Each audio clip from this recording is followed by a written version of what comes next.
As-tu déjà observé un chat essayant d'attraper sa propre queue? Il tourne en rond, encore et encore, de plus en plus vite, persuadé que s'il essaie juste un peu plus fort, s'il bouge un peu plus vite, il finira par saisir ce qu'il poursuit. Mais plus il essaie, plus la queue lui échappe. Puis soudain, le chat s'arrête.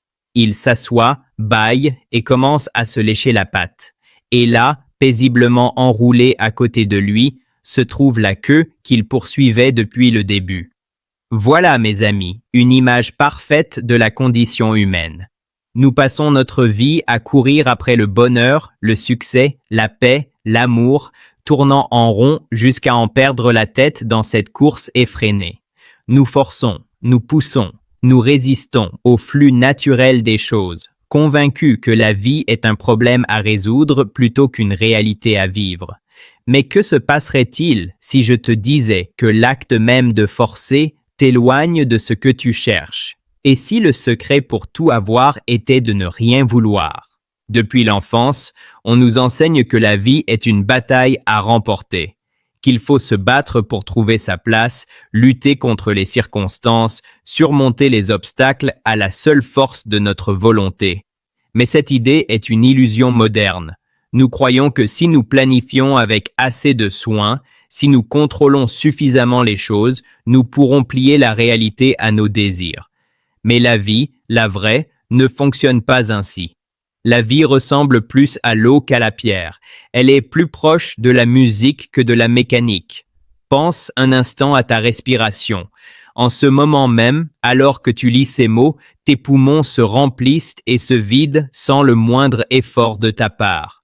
Tu n'as pas besoin d'y penser, de planifier, ni de forcer quoi que ce soit. Tout se fait naturellement, sans effort.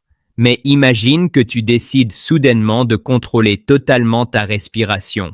Tu veux forcer chaque inspiration, calculer chaque souffle, contrôler chaque expiration avec précision. Très vite, tu deviendrais anxieux, crispé, désynchronisé de toi-même. Le simple fait de forcer troublerait la grâce naturelle qui était déjà présente. C'est exactement ce que nous faisons avec la vie. Nous transformons ce qui devrait être aussi naturel que respirer en une lutte constante. Nous forçons nos relations, exigeant qu'elles soient exactement comme nous les imaginons. Nous forçons nos carrières, poussant, tirant, jusqu'à oublier pourquoi nous voulions réussir au départ. Nous forçons notre bonheur, fuyant la douleur et poursuivant sans fin les plaisirs, jusqu'à nous épuiser dans l'effort. Mais il existe une autre voie. Une sagesse ancienne parle du Wu Wei, un principe chinois qui signifie agir sans forcer. C'est la voie de l'eau, qui trouve toujours son chemin, non pas en luttant contre les rochers, mais en s'écoulant autour d'eux. L'eau n'essaie pas de dominer le paysage. Elle accepte ce qui est et trouve naturellement le passage le plus harmonieux. Et avec le temps, doucement mais sûrement, elle sculpte les canyons et façonne les montagnes. Je me souviens d'un homme que j'ai connu. Il avait passé des années à essayer de forcer son bonheur. Il travaillait 16 heures par jour, convaincu que s'il gagnait assez d'argent, s'il achetait la bonne maison, s'il trouvait la femme parfaite, il serait enfin heureux. Il planifiait chaque détail de sa vie, contrôlait chaque variable imaginable. Mais plus il courait après cette vision d'une belle vie, plus il se sentait vide. Un jour, épuisé et brisé, il s'assit au bord d'une rivière. Il n'avait plus la force de planifier, ni de contrôler quoi que ce soit. Il resta simplement là, à regarder l'eau s'écouler. Et dans ce moment de rendition totale, quelque chose d'extraordinaire se produisit. Il ressentit une paix qu'il n'avait jamais connue. Un contentement qui ne dépendait d'aucune circonstance extérieure. Le bonheur qu'il avait cherché pendant tant d'années était là, avait toujours été là, caché sous toute son agitation. Voilà le grand paradoxe. Quand tu cesses de forcer la vie, quand tu lâches prise et laisses les choses être ce qu'elles sont, tu découvres que ce que tu cherchais n'a jamais été absent. C'était simplement enfoui sous l'effort de le trouver. Mais attention, ne te méprends pas sur mes mots. Ne pas forcer ne signifie pas devenir passif ou paresseux. Cela ne veut pas dire ne jamais agir ni dériver sans direction. L'art de ne pas forcer est beaucoup plus subtil que cela. C'est savoir distinguer l'action qui découle d'une réponse naturelle de celle qui naît d'un désir désespéré de contrôle. Pense à un archer expérimenté. Quand le maître tire son arc, il y a force et précision dans son geste. Mais il n'y a ni tension, ni crispation, ni attachement désespéré au résultat. L'archer devient un avec l'arc, la flèche et la cible. Le tir se libère naturellement, au moment parfait, comme un fruit mûr tombant de l'arbre. Voilà ce que signifie agir sans forcer. Tu peux toujours travailler, créer, poursuivre tes rêves, mais avec une légèreté intérieure. Tu plantes les graines, tu les arroses, mais tu ne tires pas dessus pour qu'elles poussent plus vite. Tu fais ta part, puis tu laisses la vie faire la sienne. Mais voici le défi. Nous avons été conditionnés à forcer depuis si longtemps que nous ne savons plus reconnaître ce qu'est une action naturelle. Nous avons oublié la différence entre couler avec la vie et lutter contre le courant. Alors, comment distinguer les deux? Observe ce que tu ressens quand tu agis. Quand tu forces, il y a de la tension, de la crispation, une peur de l'échec. Tu entends souvent une petite voix dire « ça doit marcher, il faut que ça réussisse, je dois y arriver sinon ». Mais quand tu es dans le flux, il y a toujours de l'énergie, mais elle est joyeuse, fluide. Ça ressemble plus à un jeu qu'à un effort. C'est naturel, comme un oiseau qui chante ou une fleur qui s'ouvre. Forcer, c'est pousser un rocher en montée. Couler, c'est naviguer avec le vent. Les deux demandent de la maîtrise, mais l'un combat la nature, l'autre danse avec elle. Je veux te raconter l'histoire de Serra, une peintre que j'ai connue. Pendant des années, elle a essayé de forcer son talent. Elle restait des heures devant sa toile, se battant avec le pinceau, désespérée de créer une œuvre qui prouverait sa valeur. Ses toiles de cette époque étaient rigides, sans vie. Un jour, épuisée, elle jeta ses pinceaux et décida d'arrêter. Elle ne peignit plus pendant plusieurs semaines. Puis, doucement, elle recommença à griffonner. Un chat endormi à une fenêtre, des ombres sur un mur, sa propre main tenant une tasse de thé. Sans but, sans pression, juste pour jouer. Et c'est là que la magie opéra. Ses dessins retrouvèrent une âme, une légèreté, une beauté spontanée que ses grandes toiles forcées n'avaient jamais eue. Quand elle revint à la peinture, elle apporta cette même liberté. Elle ne cherchait plus à créer un chef-d'œuvre. Elle peignait simplement ce qui voulait être peint. Et paradoxalement, c'est à ce moment-là que son art devint véritablement grand.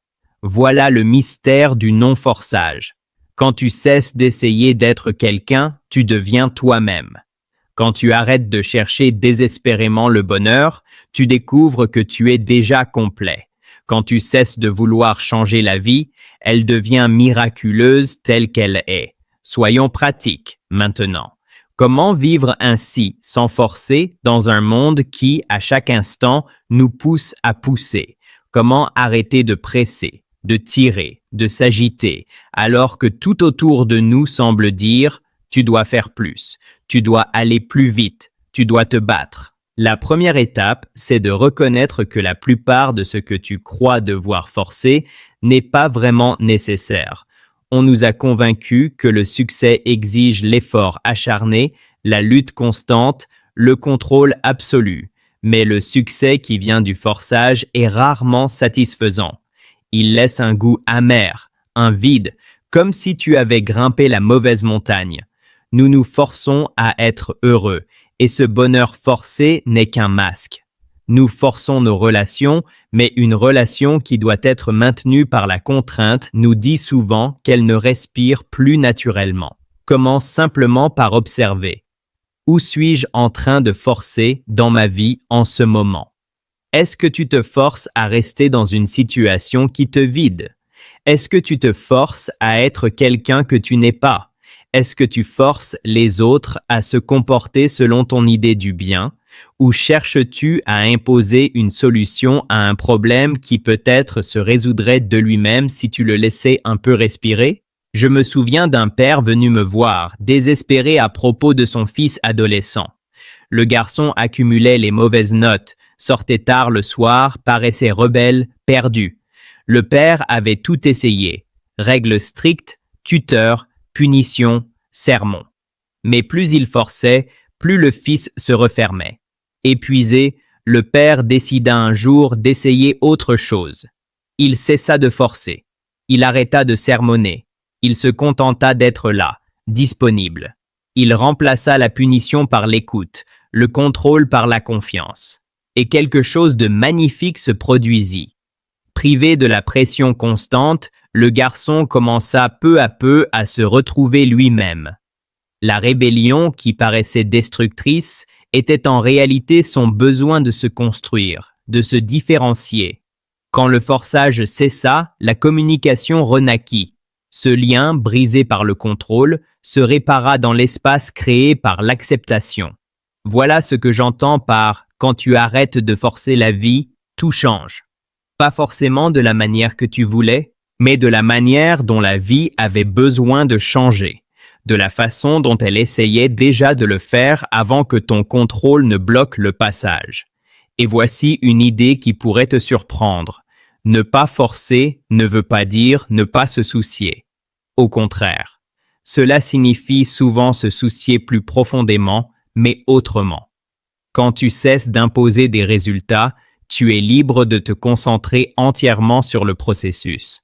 Quand tu n'es plus attaché désespérément à une issue précise, tu peux enfin être pleinement présent à ce que tu fais. Imagine deux parents. L'un force son enfant à réussir parce qu'il veut se prouver qu'il est un bon parent. L'autre accompagne son enfant parce qu'il l'aime profondément. Le premier agit par peur, par besoin d'un résultat. Le second agit par amour, par confiance.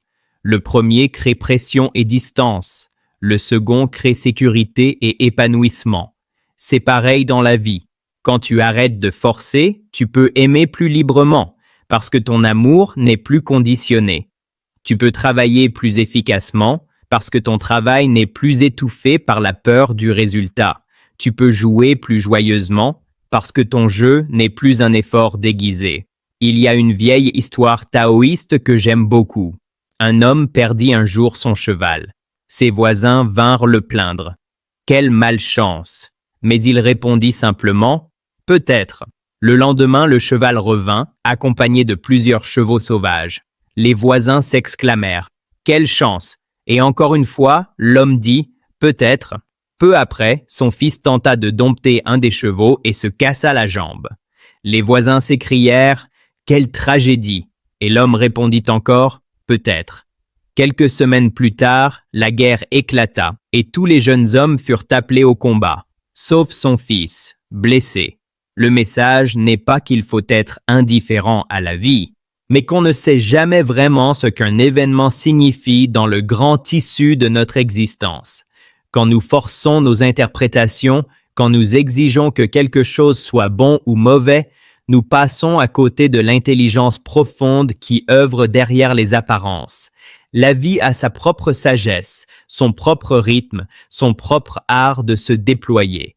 Quand nous cessons d'imposer nos petits plans sur cette grande intelligence, nous commençons enfin à collaborer avec elle. Nous dansons avec la vie au lieu de la combattre. Mais alors, me diras-tu, et les buts, les rêves, les ambitions? Est-ce que cela veut dire qu'il ne faut plus rien viser, plus rien espérer? Pas du tout. Les rêves et les intentions sont de belles choses. Ce qui compte, c'est la manière dont tu les tiens. Tiens-les comme on tient un papillon, avec douceur, sachant qu'il peut s'envoler à tout moment. Ne les serre pas au point de les écraser. Il y a une grande différence entre avoir des préférences et s'attacher aux résultats.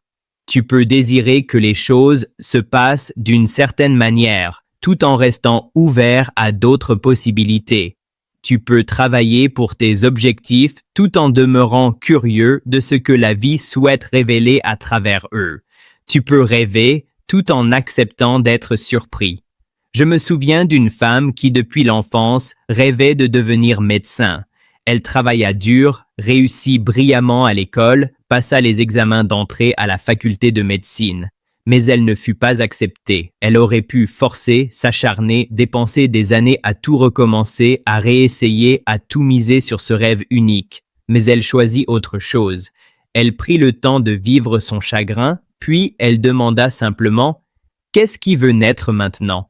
Elle devint infirmière, puis infirmière praticienne. Des années plus tard, elle ouvrit une petite clinique pour soigner les plus démunis. Et un jour, elle réalisa qu'elle avait finalement accompli son rêve, aider les autres à guérir, mais d'une manière encore plus intime et humaine que si elle avait suivi la voie forcée. Voilà l'intelligence de la vie. Quand nous arrêtons d'imposer notre vision limitée, la réalité peut enfin nous surprendre. L'univers est infiniment plus créatif que notre volonté personnelle. Mais beaucoup craignent encore. Si je cesse de forcer, je vais devenir paresseux. Je vais perdre ma motivation. Je ne ferai plus rien. Cette peur vient d'une fausse croyance, celle que la seule alternative à l'effort, c'est la chute. Mais pose-toi cette question. Qu'est-ce qui te donne le plus d'énergie? Faire quelque chose que tu aimes naturellement ou te forcer à faire ce que tu détestes parce que tu penses que tu dois le faire? Qu'est-ce qui donne de meilleurs résultats? Un travail accompli avec joie et inspiration, ou un travail exécuté dans la tension et la contrainte? Quand tu cesses de forcer, tu ne perds pas ta puissance. Tu découvres ta vraie puissance, non plus celle, fragile et épuisante, de la volonté obstinée, mais celle, fluide et inépuisable, de l'action naturelle. Tu ne luttes plus contre la vie, tu apprends à utiliser sa propre énergie. Et tu accomplis sans épuisement ce qui doit vraiment être accompli. Apprendre à ne pas forcer ne se fait pas du jour au lendemain. Nous avons nagé à contre-courant si longtemps que nous avons oublié ce que cela fait de se laisser porter. Mais, comme apprendre à flotter, tout commence par un moment de confiance. Au début, c'est effrayant de se détendre. On a peur de couler. Mais dès que tu découvres que c'est la détente qui te rend plus léger, tout change. Alors, commence petit. Remarque les petits endroits où tu pousses inutilement.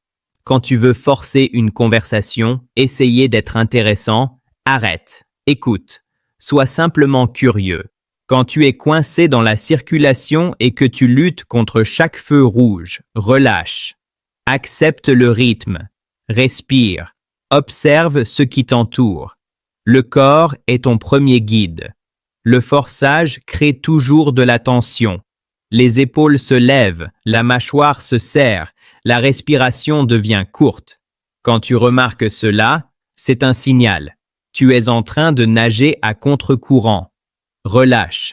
Demande-toi, à quoi cela ressemblerait si je ne forçais pas? Observe aussi la qualité de tes pensées. Quand tu forces, elles deviennent répétitives, pressantes. Il faut que ça marche. Pourquoi ça n'avance pas? Je devrais être plus loin. Remplace ces pensées de tension par des pensées de curiosité. Je me demande ce qui va se passer. Que m'apprend ce rythme? Où suis-je vraiment, ici et maintenant? Et surtout, souviens-toi, ne pas forcer, ce n'est pas être passif, c'est être réceptif et présent. Ce n'est pas fuir l'action, c'est apprendre à agir au bon moment, d'une manière juste. Parfois, le moment demande le silence. Alors, repose-toi sans culpabilité. Parfois, il appelle l'audace. Alors, avance sans hésiter. L'art du non-forçage, c'est savoir écouter la vie avant d'imposer ton agenda. Cette qualité d'écoute, notre culture ne l'encourage pas. Nous sommes entraînés à être toujours occupés, toujours productifs, à remplir chaque instant de bruit. Mais la véritable efficacité naît du silence intérieur. C'est comme la différence entre une personne qui parle sans arrêt et une autre qui sait quand parler et quand se taire. La première remplit l'air de mots vides, la seconde parle peu, mais ses paroles portent, car elles viennent d'un espace d'attention vrai. Vivre sans forcer, c'est ça. Tu fais moins, mais ce que tu fais a du poids. Tu dépenses moins d'énergie, mais tu accomplis plus, car tu agis avec la vie, pas contre elle. Je veux finir avec une histoire personnelle. Il y a des années, j'étais bloqué sur un texte que je devais écrire. J'avais une échéance et je restais des heures devant ma machine à me forcer à produire. Mais tout ce que j'écrivais sonnait faux, mécanique, sans âme. Plus je forçais, plus c'était stérile. Finalement, j'ai abandonné.